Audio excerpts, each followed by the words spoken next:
Vykstantis akcinės bendrovės Lietuvos geležinkeliai traukiniais dabar keliaus dar patogiau. Į bendrą projektą įsitraukę dviejų kaimyninių šalių Lietuvos ir Baltarusijos partneriai atnaujino geležinkelio stotis. Lietuvos ir Baltarusijos geležinkelių bendrovėms vystant greitojo susisiekimo traukiniais tarp Vilniaus ir Minsko projektą, geležinkelio bendrovės pareiga užtikrinti ne tik keleivių atvežimą, tačiau ir jo saugų bei patogų patekimą į traukinį ir į miestą.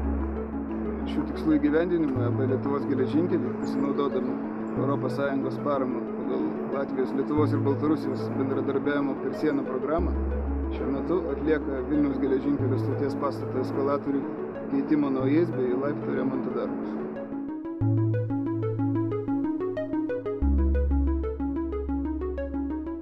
Dabar atvykstantis ir išvykstantis keleiviai, praeinantis pro pasienio ir muitinės patikrinimo postą, saugiau pasieks miestą. Visa tai pagerins ne tik traukinio Vilnius-Minskas maršruto keleivių patogumą, bet ir atnaujins bendrą didžiausios Lietuvoje geležinkelio stoties įvaizdį.